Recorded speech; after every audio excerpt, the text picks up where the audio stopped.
Good morning. Today is Palm Sunday, the day when, according to the Gospels, Jesus made his triumphal entry into Jerusalem and was hailed the Messiah by the Jewish crowd. Today, there are still Jews who believe that Jesus is the promised Messiah. Messianic Jews, as they're known, see it as their mission to deliver the Christian message to other Jews, which causes tremendous anger and resentment among Orthodox Jews in particular. In a moment, I want to hear from those who object to their activities, but first I'd like to speak to one leading Messianic Jew in this country, Richard Harvey of Jews for Jesus. Richard Harvey, first of all, when did you become a Christian? About 20 years ago. I grew up in a Jewish home where we went to synagogue, kept the Jewish festivals, and I was very conscious of my tradition and my identity as a Jew. My family originally from Germany, Holocaust survivors. But as I was growing up, I never saw the reality of God. And I began searching for God, for truth. I was into various things. It was the 60s and early 70s. And I had two friends who were Christians. And I started to try and prove them wrong. And over a period of 3 years of arguing and discussing with them, I came to the conclusion that actually there was something in what they believed. The more I looked at the evidence for Jesus, the more I saw that it was quite likely true. And then I had an experience, you could call it a vision if you like, of they asked me, what do you think happened at Calvary at Easter? Did Jesus rise from the dead? Was the tomb empty? And it was like looking back 2,000 years in history, and I saw an empty tomb. And I realized that Jesus had risen from the dead. And I said to them at the time, well, perhaps you're right. Perhaps Jesus did rise from the dead. But anyway, I'm Jewish, and we're not supposed to believe that. And so I had a problem in my mind. Was I going to accept what my tradition told me, which is that Jews are not supposed to believe in Jesus? Or was I going to follow the truth that I saw, which was that Jesus truly was the risen Messiah? So are you now Christian and Jewish, or just Christian and not Jewish? I'm both. I'm fully Jewish in that my family are Jewish, and I'm a Jew who has come to believe in the greatest Jew who ever lived, Jesus, as the Messiah. And I'm fully Christian in the sense that I'm a follower of the Christos, which is just the Greek word for a follower of the Messiah. How did your family react when you became Yeah, well, Christian? I was surprised by their reaction because some of my friends had actually been thrown out of their homes for coming to believe in Jesus. So I said to my father, well, Dad, I actually believe that Jesus is the Messiah. And he said, oh, that's funny, so do I. And he too, even though he was one of the leaders of our local synagogue and had been sending us to religion school to get a Jewish education, he too was not able to find a spiritual reality in the synagogue, and he began searching too. He became a Christian, a Messianic Jew, about the same time as me. So did my brother and my grandfather. But it must mean that Judaism alone for you then was not enough. Well, Judaism is a wonderful religion, but the best thing about Judaism is yet to come for most Jewish people, and that is the Messiah. Jesus, if he is the Messiah, as I believe he is, he's the missing key to not just Judaism, but all Jewish identity. Most Jewish people today are not strongly religious, but they know that they're part of that covenant people of God, if you like, through the line of Abraham, Isaac and Jacob. So if you're a Christian and a Jew, I mean, which services do you attend? Do you go to synagogue or do you go to Christian church? Well, you get the best of both worlds, but I've been involved now for a number of years with a growing number of Messianic Jews. And Messianic Jews have their own synagogues, which are fully Jewish and fully Christian. So we keep the Jewish festivals. After all, Jesus celebrated them every year of his life, and they point to Jesus being the fulfillment of all that the Hebrew Bible, the Old Testament, looks forward to.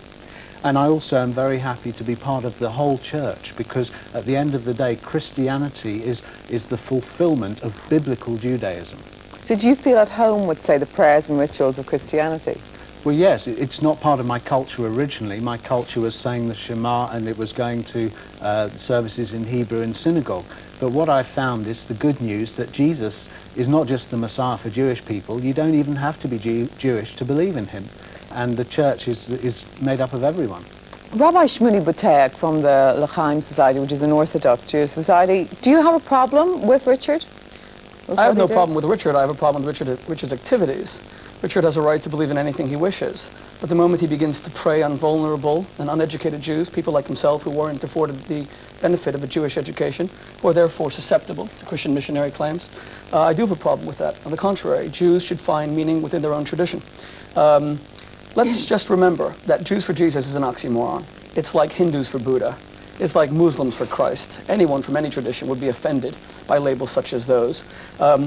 Christianity and Islam for a Jew represent valid ways by which a man or woman can draw close to God and achieve salvation, absolutely. What we must do is create a tolerant society, not just physically where we abandon racism, but a tolerant society where different faiths accept and respect each other. But if we want a tolerant society, why can't you be tolerant of Richard Harvey, who's a Jew who believes that I have Jesus no problem Christ with Richard is Harvey. the He can believe Messiah? whatever he wants. Richard Harvey has a problem with me. He's preying on my people, believing that we're going to the eternal barbecue, that our religion doesn't lead to salvation. He said that our religion is missing an essential component in Jesus. He thinks that we're deficient.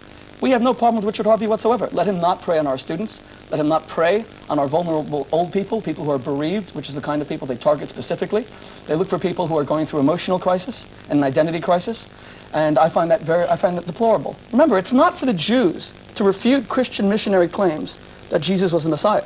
It's on the Christians to prove to us that he was, because the Messiah was supposed to accomplish certain things. He was supposed to bring about world peace. There's no world peace. He was supposed to bring about resurrection of the dead, not just one empty tomb, but millions of empty tombs. That hasn't happened. He was supposed to bring about an end to conflict, an end to contention, an end to jealousy. These things are rife within society. And if Richard Harvey says to me, Jesus will one day do that, I'll wait. Well, if Richard Harvey is just following his beliefs, what's wrong with that? What he believes is correct. Well, you would probably agree with me that if a white racist supremacist from the South in the United States was following his KKK beliefs and believing that blacks are inferior to whites, we would all find it objectionable. The same is true with spiritual Nazism, where you believe that your religion is superior to another, where you believe that others who don't accept your road to salvation are going to perish in an eternal inferno from which they could never be redeemed. I find that objectionable. It has served as the principal source of anti-Semitism throughout the ages. The belief that Jews are going to burn eternally because they've rejected their Lord and Savior, Jesus Christ, was traditionally used as the rationale for burning Jews in auto da fe. Better, give them 45 minutes of burning here than an eternity in the hereafter. So let's remember, these are not just beliefs. They are Christian anti-Judaism over 2,000 years has led to racial anti-Semitism. I find it deplorable. I find it saddened. I find it nauseating, to be honest, that we live at the end of the 20th century, after a century that has witnessed so much violence against Jews, and we have people from within our own community who are preaching to other Jews that they are never going to be saved, and there's only one way to achieve it. What about Muslims, good, honest Muslims who believe in the prophecy of Muhammad? What about good Jews who believe in the Mosaic tradition? Okay. Why does Richard Harvey have a problem with us? We love Christians, and we want them to achieve salvation their way. Vaughan Roberts, you're an Anglican. Do you believe that, as the Rabbi said, it's spiritual Nazism on the part of Richard Harvey to be for Jews for Jesus? I think that's very strong language for what's actually going on. He used the same language actually about a recent meeting in Oxford, where students invited fellow students to a meeting, analysing the question, was Jesus the Jewish Messiah? And let's be clear about what went on there. People were simply invited to a meeting. But he felt you were trying to proselytise to the young Jewish students. You felt what that, you mean by No, I don't want to bring you in yet. Yes, okay. They were presenting a point of view. As a Christian, you see, I believe Jesus was the Son of God, that in him is found forgiveness forever, that he rose from the dead. Now, I happen to believe that, and I think it's the most wonderful news for the whole world. Now, I'm not forcing anyone to believe it, but it would be very strange for me, believing what I do, if I didn't actually bother to tell other people about it. But why don't you leave other religions alone? That would be the Rabbi's point. Jesus is either true or he isn't. Now, it's up to individuals to believe that or reject it. I would be concerned with the Rabbi if there was any suggestion that there was undue pressure being put on people, that they weren't allowed to analyse and think for themselves. I would have thought, for instance, at Oxford University, where a recent row came up, of all places, people should be intelligent enough to come to their own point of view. And we don't want to mollycoddle them and prevent them from listening to something that differs from their tradition. Andrew White, you're a reverend and you're involved in the Council for Christians and Jews. Why do you believe the Rabbi gets so agitated? Do you think he should get so agitated or get worried? In many ways, I do think he's got a case. Christians have failed to understand so much of the pain and suffering that the Jewish people have actually suffered at the hands of Christians over 2,000 years. And I think particularly in this post-Holocaust age where in almost our generation 6 million people have been systematically murdered, not as a Christian project, but certainly the Holocaust could not have happened if it wasn't for the Christian environment, if it wasn't for the teaching of the church, which taught that the Jews were finished with, that the church was the new Israel, that everything which previously applied to the Jews now applies to the church. So do you believe, sorry for getting Corsi, that it is not your role to proselytise to Jews?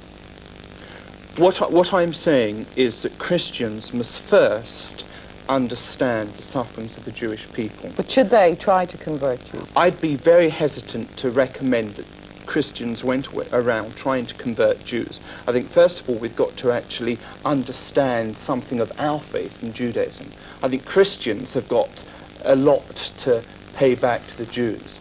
Christians owe an incredible amount to the Jews for their own faith, for their own salvation. I would say, as a Christian, I share in the faith of the people of Israel, and I share in the salvation of the people of Israel, though I would say I share that by Jesus. What about no one comes through the Father but through me?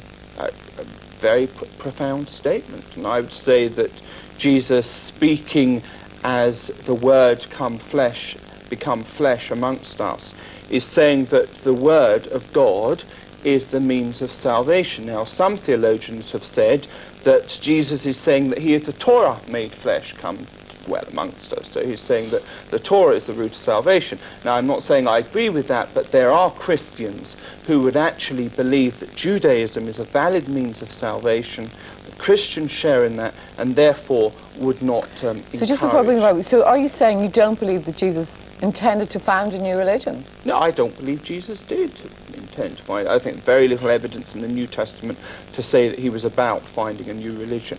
And in that way, I can agree with Richard when he says he is actually Jewish. Vaughan, do you agree with your fellow Anglican? I agree that Jesus didn't come to found a new religion. He came to fulfill what he saw in the Hebrew Scriptures, our Christian's Old Testament. And that was good news that broke through the boundaries of Judaism and brought good news for the whole world. So to that extent, I do agree with Andrew. But it's still good news for everyone. This is the staggering thing for Jews and Gentiles. Of course, the surprise then was it was good news for Gentiles. But is Judaism a valid means of salvation? Jesus Christ is the way to God. But is Judaism? I'd point people to Jesus Christ. And Judaism, of course, the Hebrew Scriptures do point people, I believe, from my perspective, to Jesus the Messiah. Do you believe the Jews are the chosen people? I believe that God had a special plan for the Jews and still to convert to Christianity. That was a special plan, ultimately. Vaughan, I'm sorry, but I find your worldview incredibly shallow and quite disturbing. We're in a new age in which people believe not just in tolerance, but in a multiracial society where races actually are enriched by exposure to one another. You have a very shallow view. There's only one truth. That being white is the only way, being male is the only way, perhaps, being Christian is the only way. Aren't we at an age in which we recognize there's more than one path to truth, that people can fulfill both their spiritual and their physical potential in different ways? Why are you such an exclusivist? Don't you realize that this belief has led to such horrors throughout the centuries because people believe that I have the truth and you don't? Doesn't your conscience pain you at times that you have this belief that Jews are all wrong? But how are you so sure that he wasn't the Messiah? How are you so sure? Firstly, as I said, it's not for Jews to refute the messiahship of Jesus. It's for Christians to prove it. The fact is that Jesus did not fulfill any of the messianic prophecies. That has nothing to do with the fact, and this is not part of the discussion, that I respect Christianity as an absolutely valid means by which people can approach God. And Maimonides, our greatest theologian, wrote 900 years ago in an age of spiritual holocausts where Jews were being persecuted, that Christians have taught the entire world about God, and he applauded their achievement. We love Christians. I believe that Jews, Christians, and Muslims must band together to create a society where religion becomes relevant. Instead, we're here fighting each other instead of fighting secularism, which is the real enemy, where people are embracing manna and embracing money rather than embracing God. You're misrepresenting what Christianity says, and you really haven't paid enough attention to what the message of Jesus is. Firstly, we are not saying that you have to be Jewish to believe in Jesus. We're saying that Jesus is for everybody. Now that is going against your Gnostic form of inclusivism, of saying that everybody has their own truth. It's really double standards when you say that it's all right for Christians to believe in Jesus, but it's not all right for Jews. And it's also false logic to say that Jesus can be the Messiah for Christians, but he didn't fulfill the Messianic prophecies. I don't understand what you're saying at all. Another misrepresentation is to accuse me of spiritual Nazism. That is an extremely rude and an aggressive insult. My family lost some of their Don't lives. Get indignant. Can I Respond intelligently Can to I it. finish my Don't point? get indignant, Can I finish though. my point, please? My family lost some of their lives in the Holocaust, and I don't for a moment think that I'm continuing with anything like that. What I've done is I'm simply a nice Jewish boy who's found that Jesus is the Messiah. And who believes that the rest of your people are wrong. wrong. Would stop the emotional blackmail of saying that you cannot be Jewish and believe in Jesus for good reason, because it is denigrating to your own profession as a rabbi not to respect the intellectual integrity of others. That's the point I'd want to draw in on your chart of intolerance. I think it's a very important word, tolerance. I think tolerance is vitally important in a pluralistic society. We must accept the right of other people to believe things different from what we believe. And I do respect the right of Jews and Muslims and others to believe things different from me. But they're wrong. But that's my point of view. But we can surely How debate. could you call that tolerance? Well, the question is there, are we getting rid of any concept of absolutes? Because if we are, then, and that's... God is the absolute. God is the absolute. God is the absolute. But he's revealed himself in Jesus. I think we have to accept that Judaism is fairly unique in the respect that it is not a missionary religion. It's not about proselytizing. It's not about encouraging other people to believe that Judaism is the only way of salvation. Now, Islam and Christianity both have more exclusive claims. I think what particularly worries me is the stance which I think Vaughan may have been holding to.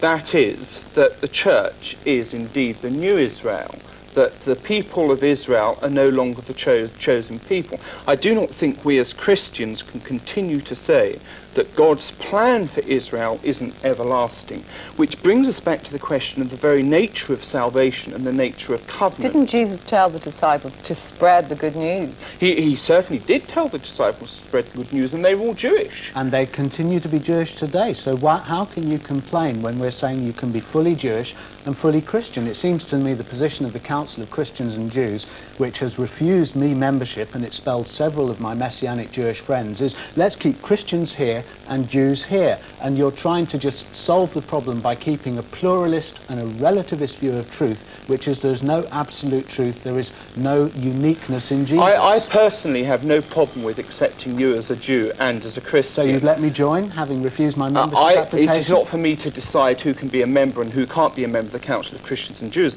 But what the Council of Christians and Jews has said is that aggressive proselytism is always wrong. Yeah, but that's just and we have tried to encourage Richard, you see, this is from what we being aggressive in their missionary activity and to encourage it's Christians a standard to actually accusation. try and understand something of Judaism. Richard, Let me this is just what we say this. objected to. When I first became a believer in Jesus some 20 years ago, I was ignored. Rabbis told me to my face I didn't exist, you couldn't believe in Jesus.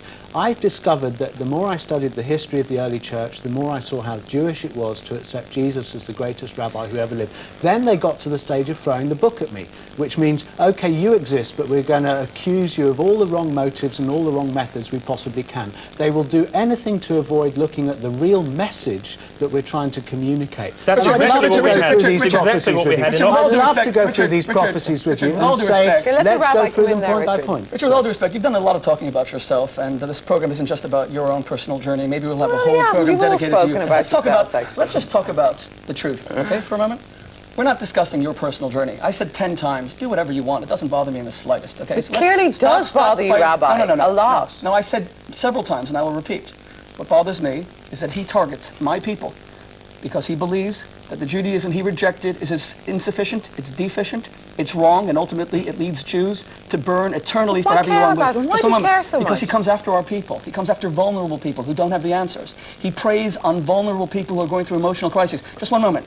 Vaughan said a blatant untruth on this program. What happened in Oxford was not that an activity was done to bring students to Jesus. An activity was done targeting Jews. Secret memos, marked secret and confidential, were passed around. They were intercepted. They were published. Just a moment. The authors, just a moment, please. The authors of those memos never denied them.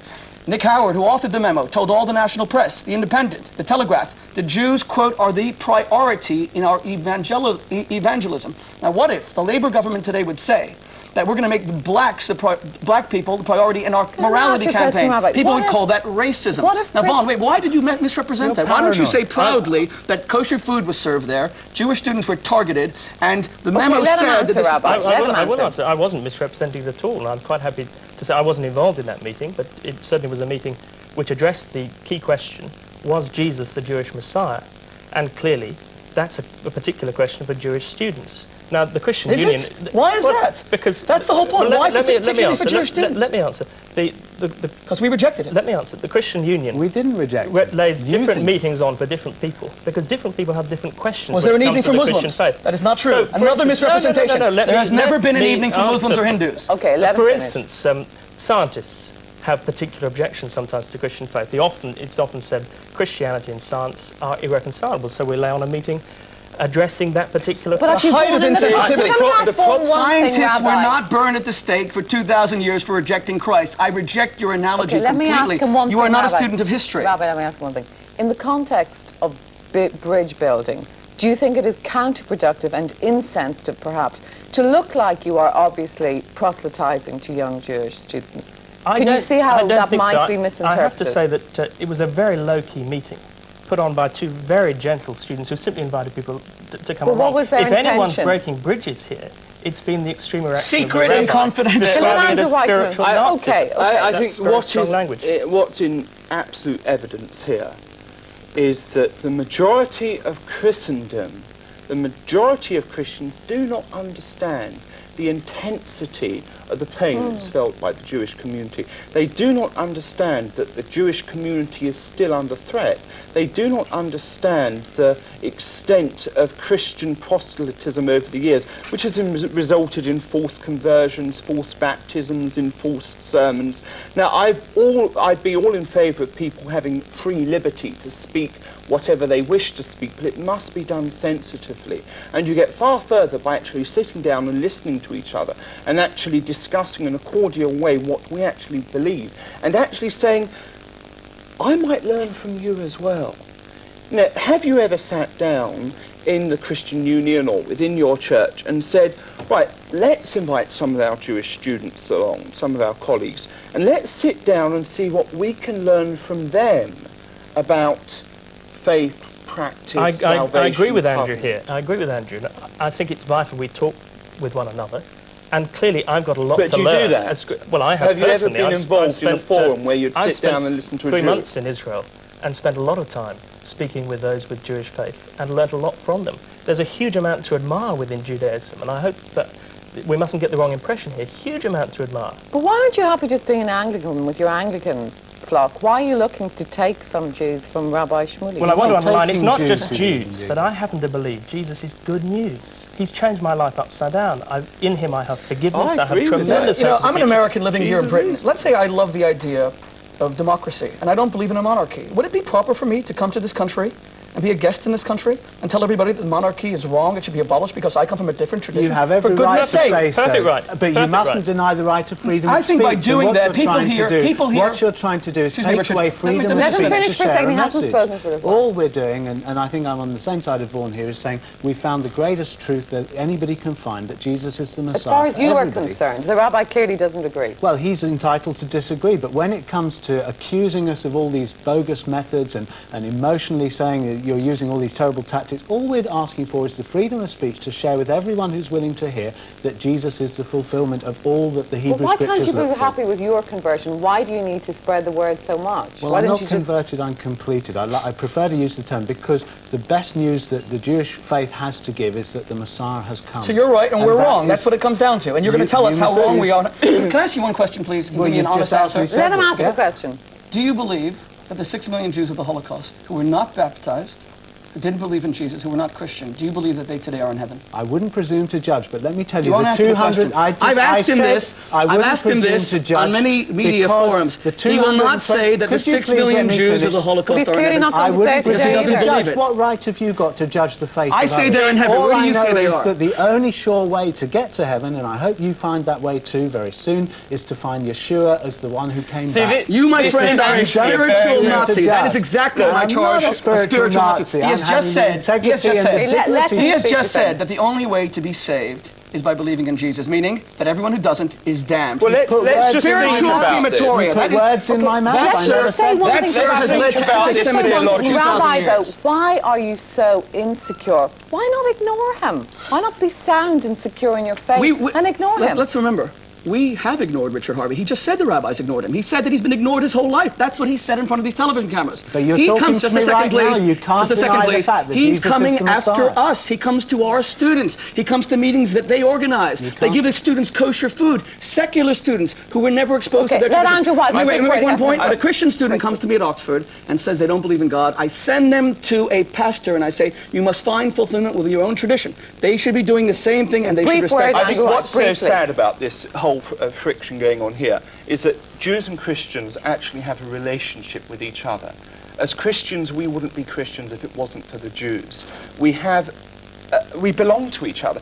And yet we've got to ask the question, what did God mean when he said to the people of Israel, you will be my people forever? And he made a covenant with Abraham. This is a covenant of land and people eternally. Andrew White, I have to cut you off there. Gentlemen, thank you all very much for coming in this morning. Thank you all very much for watching. Have a good Palm Sunday. Goodbye.